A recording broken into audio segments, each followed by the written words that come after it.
आज हम बनाएंगे आलू का पराठा। प्लेट में 1 कप गेहूं का आटा, आधा कप मैदा और स्वादानुसार नमक डालेंगे। 1 टीस्पून घी डालेंगे। आटे को अच्छी तरह से घी लगा लेंगे।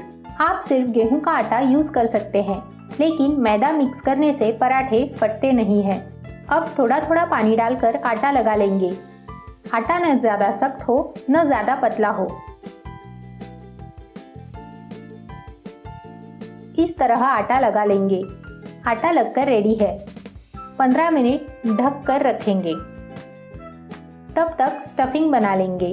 बोल में 3 बड़े साइज के आलू स्टीम करके ग्रेट कर लिए हैं। इसमें 1 मीडियम साइज का बारीक कटा प्याज, पाव कप कटा हरा धनिया, पाव टीस्पून अजवाइन हथेली में लेकर क्रश करके डालेंगे।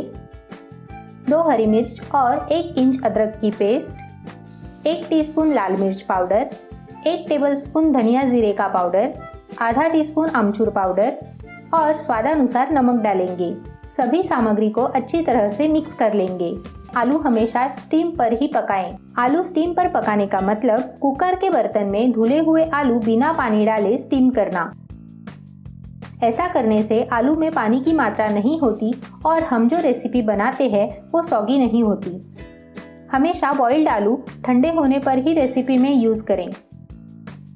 स्टफिंग रेडी है। देखिए, आलू स्टीम पर पकाने से मिश्रण बिल्कुल भी सॉगी नहीं हुआ है। 20 मिनट हो चुके हैं।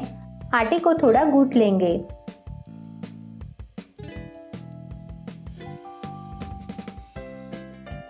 पराठा रोल करने के लिए मैंने चावल का आटा लिया है। इससे पराठा बेलने में आसानी होती है।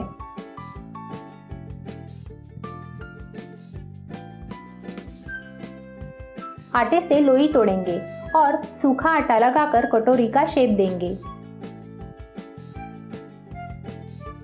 अब इसमें स्टफिंग भरेंगे। इस तरह कटोरी बंद कर लेंगे।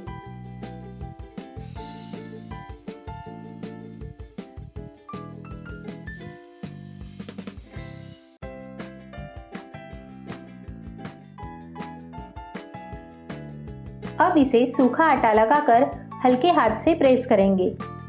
इससे स्टफिंग हर तरफ समान फैलेगी। हल्के हाथ से पराठा बेलेंगे। पराठा बेलकर हो चुका है, सेक लेते हैं। मीडियम फ्लेम पर तवा गर्म हो चुका है। पराठा तवे पर डालेंगे। मीडियम फ्लेम पर पराठा सेक लेंगे। पराठा हल्का सा सिक चुका है, फ्लिप कर लेंगे।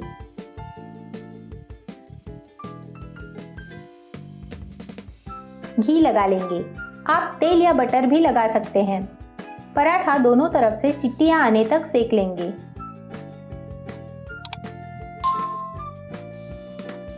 अगर आपको ये रेसिपी अच्छी लगी हो तो वीडियो को लाइक, शेयर और चैनल को सब्सक्राइब जरूर करें।